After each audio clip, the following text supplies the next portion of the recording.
Oke, kalau tadi kita membahas langsung bersama juga dengan TDA, Kadin, dan juga tadi ada pedagang kecil mengenai aplikasi Sapa. Saya juga mau tanya kepada Mbak Zara dari Ekonom UI. Mbak Zara, ini sebenarnya untuk Go Digital bukan pertama kalinya. Beberapa tahun kebelakang, kalau kita tarik ke belakang, ini memang sudah digaungkan untuk Go Digital. Apakah memang UMKM ini sudah Go Digital semuanya? Berapa banyak? Khususnya untuk di 3T bagaimana? Silakan. Ya, makasih ya Mbak. Oke, selamat malam ya Bapak Ibu semuanya. Jadi ini saya perkenalkan dikit dulu dari saya. Saya memang adalah dosen dari Ekonomi UI, tapi memang saat ini saya juga memegang UKM Center FEB UI. Jadi kita memang selain dari kita adalah lembaga riset yang fokusnya memang pemberdayaan UMKM dan juga untuk kewirausahaan, kita memang memiliki juga namanya mitra binaan. Jadi ada tuh mitra-mitra binaan kita yang biasanya adalah memang pedagang-pedagang atau yang namanya pelaku usaha mikro.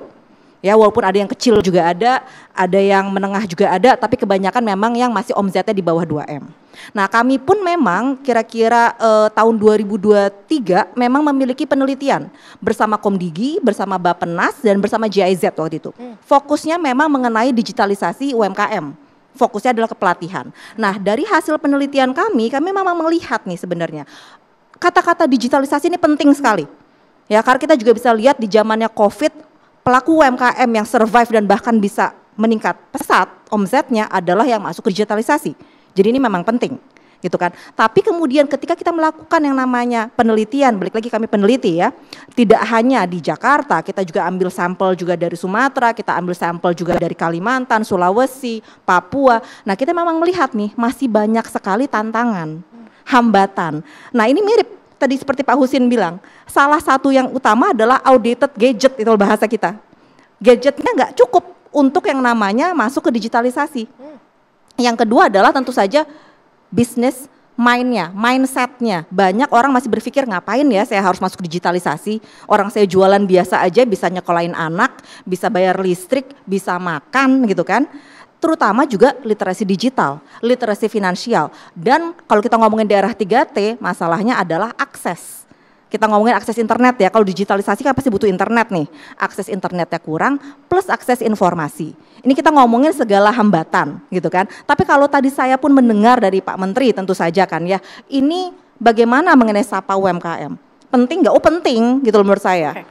Kenapa? Karena ini bahkan dari zaman dulu nih, waktu saya masih awal-awal banget ngurusin UMKM, salah satu masalah utama UMKM itu adalah datanya beda-beda. Data BPS, data Kementerian Perindustrian, data Kemenkop UKM, data perbankan, itu semua ada punya kategori yang berbeda. Artinya sudah tepat begitu kalau misalnya semua UMKM didata? Harus didata. Oke. Sudah tepat bahasanya.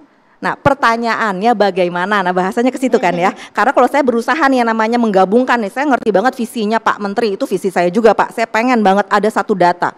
Karena kita selama ini pakainya hanya bisa data BPS gitu loh jadinya kan. Data BPS itu pakainya jumlah tenaga kerja. Sementara kalau PP 7 2021 omzet ataupun aset ini juga beda.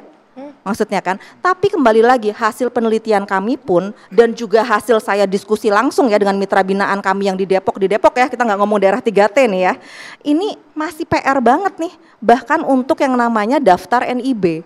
Oke, masalahnya apa? Digitalisasi itu, yang kata-katanya tadi oke lah, mungkin beberapa ibu-ibu di Depok, saya nyebut Depok ya, udah punya smartphone, ya, tapi bahkan mbaknya pernah nggak nih daftar NIB? Agak sulit. Agak sulit ya. Saya pernah, walaupun saya nggak punya usaha, saya pernah mau nyoba aja. Itu agak PR Mbak, pakai smartphone. Ya, agak PR nih. Pakai laptop itu jauh lebih gampang, gitu kan. Pertanyaannya banyak, gitu loh maksudnya. Upload sana, upload sini, segala macam. Bagi ibu-ibu ya, karena rata-rata pelaku mikro nih banyak sekali perempuan ya. Untuk yang namanya bikin email kah misalnya, atau upload dokumen, itu lumayan PR. PR-nya tuh di situ lebih ya. Kadang-kadang kita ngomong, Bu, kalau gitu minta anaknya deh, kalau gitu, atau minta yang namanya keponakan atau siapa bahkan cucu gitu kan. Karena nggak bisa dipungkiri, rata-rata pelaku mikro saat ini yang umurnya memang di atas 40 tahun.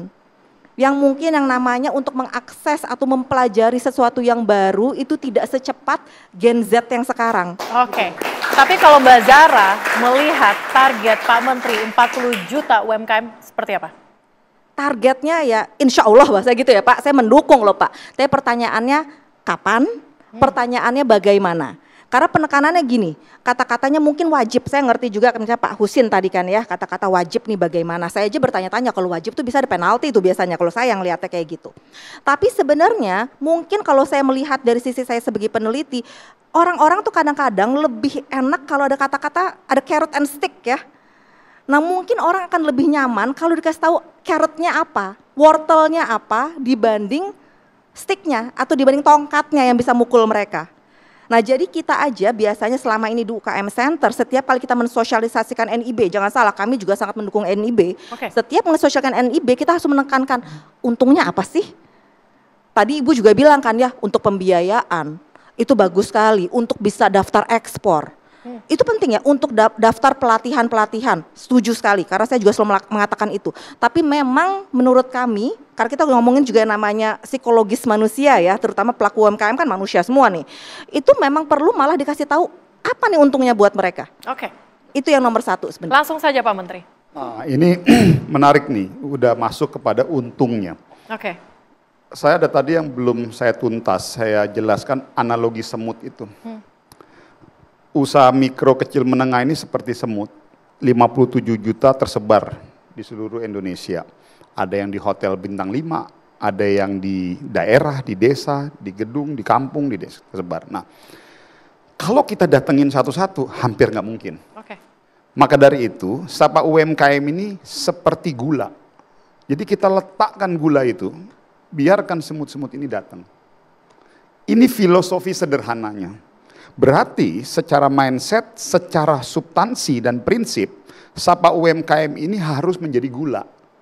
Gula itu yang pertama tadi, diksi kata wajib. Walaupun tidak ada punishment, tetapi Anda kehilangan kesempatan untuk mendapatkan gula. Lalu yang kedua, fasilitas-fasilitas untuk meningkatkan daya saing. Sertifikasi. Itu di mikro itu ada beberapa sertifikasi, PIRT yang paling utama kalau pedagang makanan minuman tuh. Itu kita dorong ke situ. Sertifikasi halal, NIB, BP POM, dan HAKI. Nah, khusus BP POM. Tapi kalau pedagang cilok, nah nanti saya tanya. Ingat dulu ya, saya juga tidak mau forum ini menjebak atau menframing bahwa urusan Sapa UMKM ini hanya untuk saudara-saudara kita yang pedagang kaki lima. Tolong jangan di framing ke situ. Saya mau kita harus melihatnya secara keseluruhan. Kementerian UMKM tidak bisa hanya sekedar melihat parsial, kita melihatnya 57 juta. Nah, kita memberikan permisif bagi misalnya bapak-bapak yang memang mungkin dia belum punya kemampuan dan pusing untuk masuk ke digital. Itu nggak bisa kita paksakan, masa mau kita paksakan?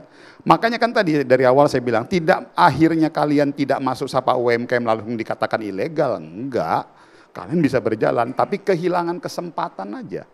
Lalu yang kedua, misalnya contoh BP POM. Ini banyak laporan ke kita, pengurusan BP POM itu setengah mati susahnya. Tetapi melalui sistem ini nanti terbuka.